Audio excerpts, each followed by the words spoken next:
Hello and welcome back to another episode of our Python career development series.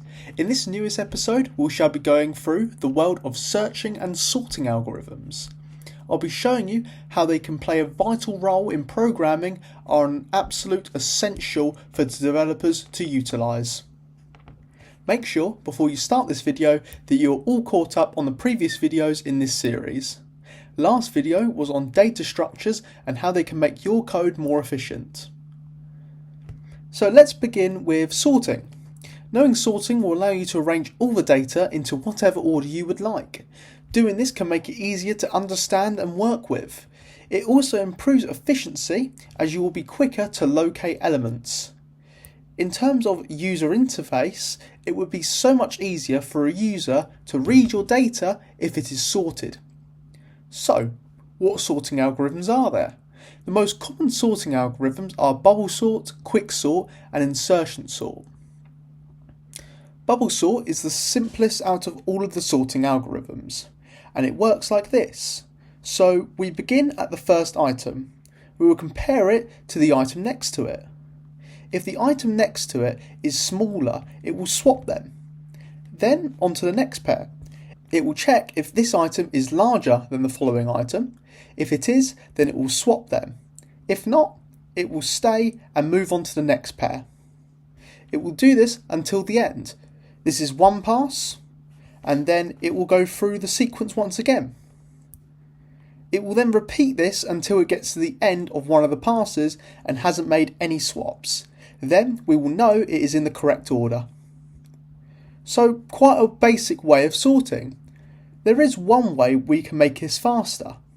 Notice that at the end of each pass another item at the end will be sorted. Therefore we can use this and not bother to check the last items since we know they are in the correct order. This can greatly speed up the algorithm. Now I want to show you how to write this out in Python. We're going to use a function and call it bubble sort. This way, when I sort out a list, I won't need to keep writing out the algorithm and instead can just send the list to this function. My example will be for numbers, but you can do it in words or letters, so please let me know if it would be helpful to show that as well at a later date.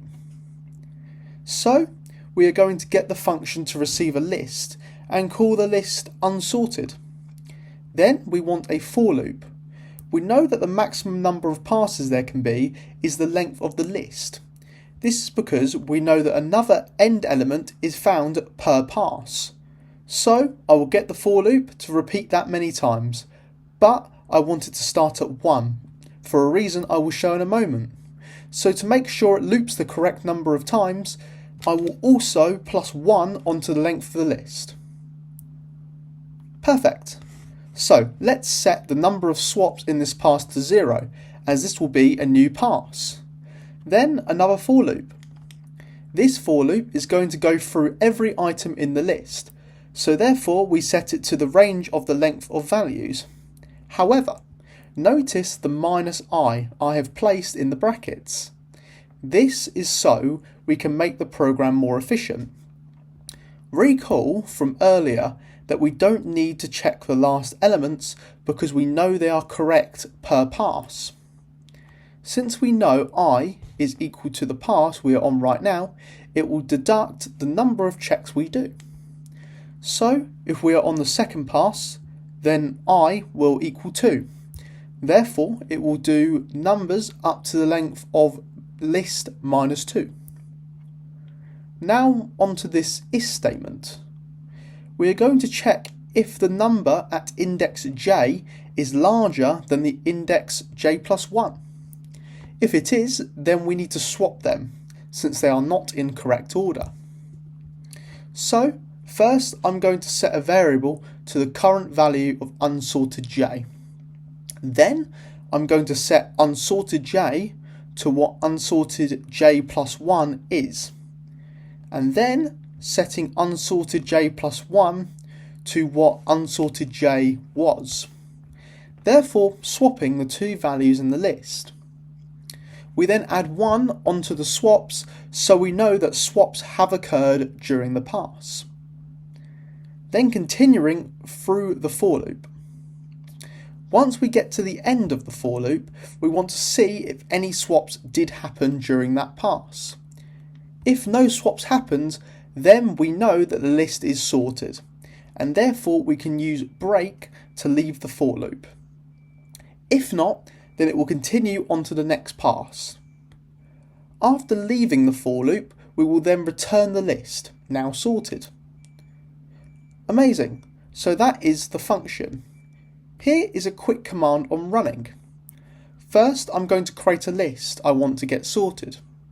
So, example will be that list. Now, let us run this function and store the value we receive in the list called sorted. So we do sorted equals bubble underscore sort. Then the unsorted list example.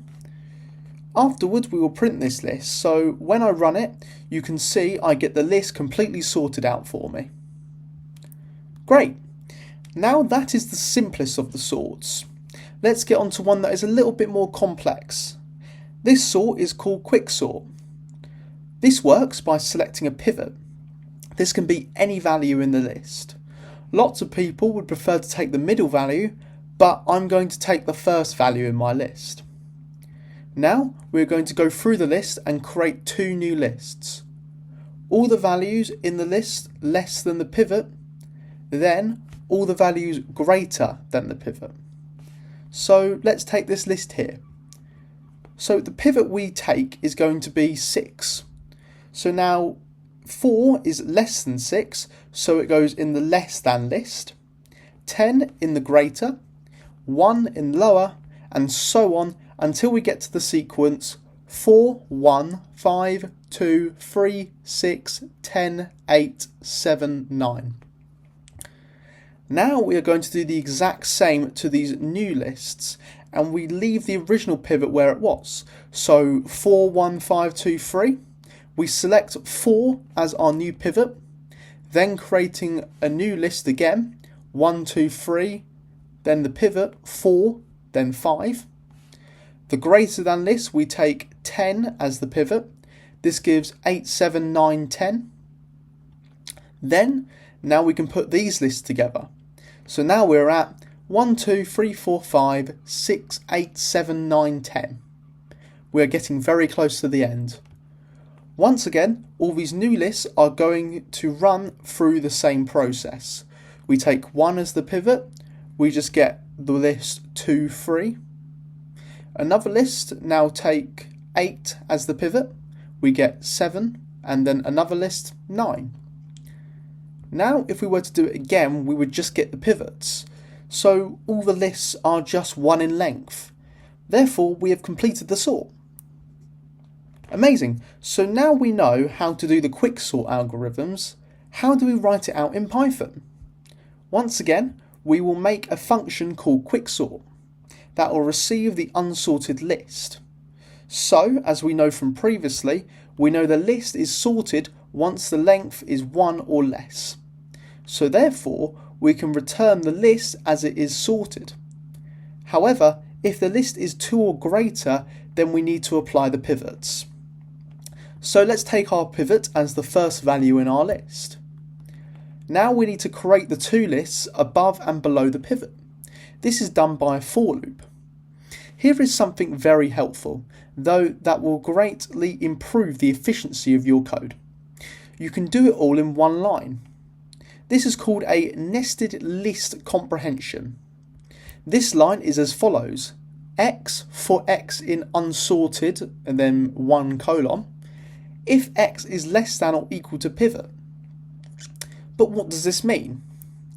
It shall create a list called below pivot, and it will set the element in the list to x, where x is the items in unsorted above the index 1.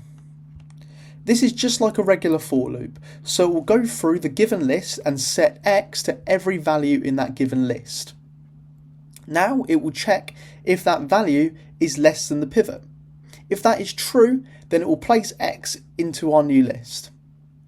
It is the same with the above pivot list, but this time we'll be looking for values greater than the pivot. So now we have our two lists here. one is greater than the pivot, and one is less than or equal to it. So now our sequence is going to be, just like in the previous example, the below list, the pivot, and then the above list. But the new lists aren't sorted, so therefore we want to run the quick sort through these lists. Then it will repeat over and over again until it will all come back and return the completely sorted list. Amazing! So let's run this just to see that it works. So quick sort example will give us the sorted list, and then when we print it we get the list as follows. I hope that all makes sense, and if you have any questions, please do not hesitate to ask them in the comments. Now on to my final sort that I'll be going through today. This sort is called Insertion Sort.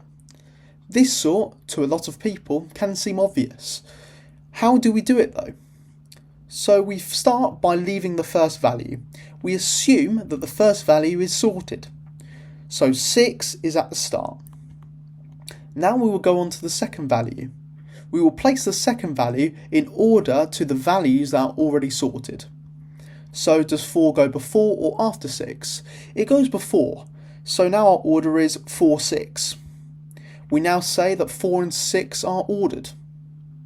On to the third. 10 goes after, so we get 4, 6, 10. 1 goes before all of it, so 1, 4, 6, 10. 8 is in between 6 and 10, so 1, 4, 6, 8, 10. 5 makes a sequence 1, 4, 5, 6, 8, 10. Keep going till the end of the sequence 1, 4, 5, 6, 8, 10. 1, 2, 4, 5, 6, 7, 8, 10. 1, 2, 4, 5, 6, 7, 8, 9, 10. And finally the completed sequence 1, 2, 3, 4, 5, 6, 7, 8, 9, 10. That is it.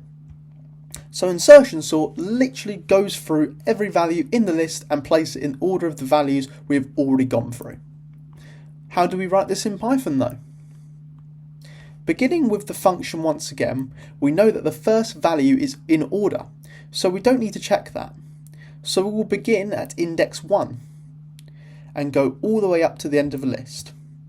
So we begin by setting a variable, key, to the item we're about to move into the correct place in the list. Now we are going to set another variable to I-1. This variable will be the index of the element in the list we will be checking. We now use a while loop. This while loop will keep running until we find the location we are going to place the key into. We know when we are done if the element we are checking goes below 0 in index, because then we know that our key belongs at the beginning of the list, or the key is greater than the element we are checking. So therefore it belongs at the current position. We go through the list until the loop ends. We will set the element above the element we are checking to the element we are checking.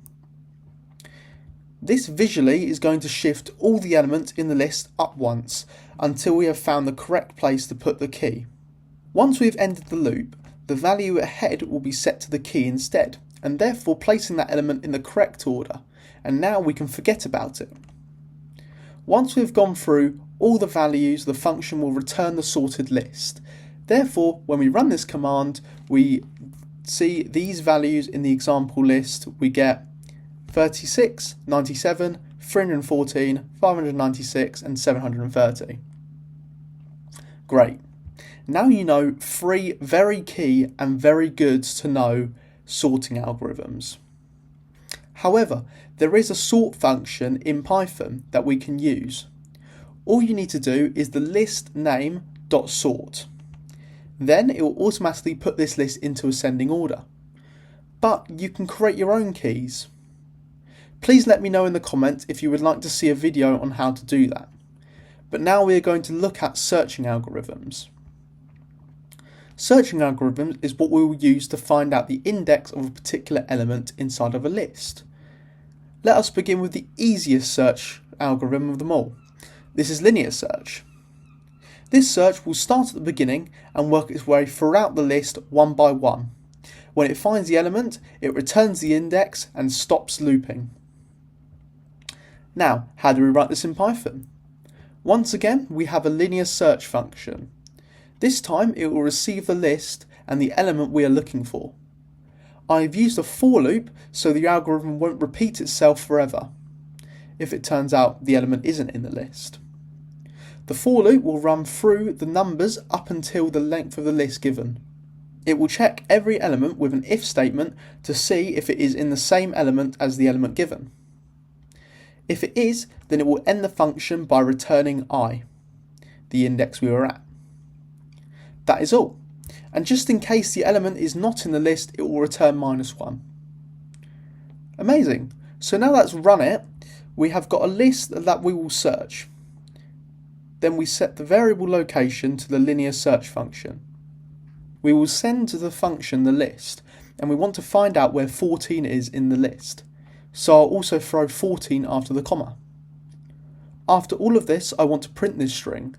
The index of 14 in the list is, and then the location variable. So now when I run this, we will output that the index of 14 in the list is 0. Perfect. On to the final searching algorithm for today. This is called binary search. One thing that is extremely important to note with the binary search is that the list has to be sorted. If the list is not sorted, then the search will not work. Amazing. So how do we do the binary search? Well, first we begin at the midpoint. If the midpoint is equal to the item we want, then it ends and will return the midpoint. If it is less, then we take the midpoint between the end of the list and the middle. Then we check again. Let's say this time the midpoint is greater. So then we take the midpoint between the previous midpoint and the start of the list. Check that. If it still isn't equal to the element, then we will keep repeating until we hit the element and return the index. Perfect. So now to show you this in Python. Beginning with the binary search function, we will set a variable called low to the index of the lowest value in the list we are looking at. High is at the index of the highest value in the list. We want to create a loop. The loop will find the midpoint by adding high and low variables and then using floor division by 2 to get an integer midpoint. We will then test if the midpoint of the list is equal to the element. If it is, then it will return mid, since we know that is the index. If the midpoint is lower than the element we are looking for, then we set the newest lowest value to midpoint +1.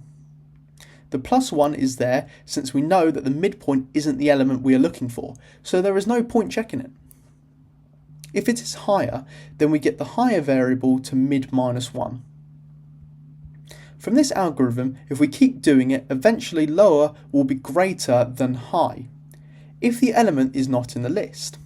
Therefore, the condition for the while loop means that when this happens, it will end. If the loop does end, it will return -1 since we did not find the value. So now we use the function and then print it, and we'll get the index of the element I have given. For the finale of searching, we have the index function. For the index function, all we have to do is the name of the list, example.index, and then the element we want to find in the list, 14. This will return the index of 14 in the list is 3. Now that is all for the searching algorithms I'll be showing for today. Now onto this part of the video, I would like to go over the uses of all these searches and sorts, and I've done my own test to find out the average speed of all these functions. For these tests, I have repeated them 10,000 times. Using import time, I record the time before and after doing the 10,000 tests. Then, taking the difference between the time, then dividing by 10,000, and then multiplying by 1,000,000,000 to get the average time of each test in nanoseconds. Dividing by 10,000 and multiplying by 1,000,000,000 is equal to multiplying by 100,000, so that is what I have done to the time variable. I wanted to further my results by testing for the different sizes of lists. So first a small list with 5 values, then a reasonably sized list with 20 values, and then a massive list of 30,000 values. This is so we can see how the different methods compare when it comes to the size of lists. So, what is the fastest searching algorithm in Python? The results are as follows. For a list of 5 values, linear search took 667 nanoseconds, binary search took 704 nanoseconds, and the index function took a very quick 81 nanoseconds.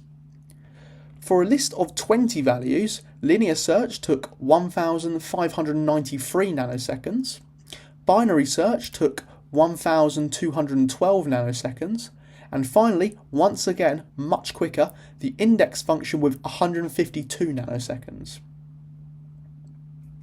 Now time for the giant list of 30,000 items. So linear search took 4,736,495 nanoseconds, or about 5 milliseconds. Binary search took 244,628 nanoseconds. And the index function with a surprising result took 530,997 nanoseconds. The analysis of these results shows that the index function comes out on top and is easier to use. However, when the list is massive, 30,000 for my example, binary search will actually come out on top. Therefore, to increase the efficiency of your program, use the index function, unless we are dealing with massive lists, then use binary search. It's interesting to note that the index built-in function is a linear search itself, which also explains why binary search beats it in the end for very large lists. If the list is sorted, that is. What is the fastest sorting algorithm in Python? For a list of 5 items, bubble sort took 2,237 nanoseconds. Quicksort took 8,155 nanoseconds. Insertion sort took 1,993 nanoseconds. And extremely quick, the sort function took 89 nanoseconds. For a list of 20 items, it took bubble sort 38,753 nanoseconds. Quicksort took 34,089 nanoseconds. Insertion sort took 18,485 nanoseconds. And the sort function took 339 nanoseconds. Once again, much quicker. Now for the giant list of 30,000 items. Now I must confess something. When I was testing all the results you're about to see, I tested the sort function and quicksort function 10,000 times. But bubble sort and insertion sort I tested 10 times. If I were to test bubble sort and insertion sort 10,000 times, it would take between 5 to 11 days to complete, and I didn't really want to do that. So that led me to these results. It took 100 seconds to perform a bubble sort for a 30,000 long list. It took half a second for quicksort. It took 40 seconds for insertion sort. And once again on top, the sort function did it in 2.4 milliseconds, or 1/400th of a second. These results show that the sort function is so much quicker than all the other functions. Generally, inbuilt functions work about 10 times faster than if you were to build the function yourself. Even taking that into account, the sort function is still a lot faster than all the other methods. This is because the sort function uses a different sort method called timsort. If you would like to see a video on timsort, please comment below. Taking the sort function out of the equation, we still get that for the smaller lists, the insertion sort comes out on top. However, for larger lists, quicksort comes out on top. It is important to note that even though the sort function is faster than all the other sorts and easier to use, it is important to know these other sorts to expand your knowledge of programming. Now on to the conclusion of this video. Let's get on to testing your knowledge after today's video. First question. Which search requires the list to be sorted? Is insertion sort quicker than bubble sort? Which search is fastest for very large lists? What search does the index function use? And for very large lists, give the order of efficiency of sorts. Amazing. The answers to these questions will be in the comments, so make sure to head down there and comment how you did. All the code for today's video will be up on GitHub, so you can check that out from the link in the description. Now, this brings this video to an end. Next video in the series will be on building web applications in Python using Flask, so don't miss out on that very key video. Thank you very much for watching, and I really hope you learned something. If you did, please like this video and subscribe to the channel. Make sure to press the notification bell so you know as soon as I upload a new video. Thank you again for watching and have an amazing rest of your day.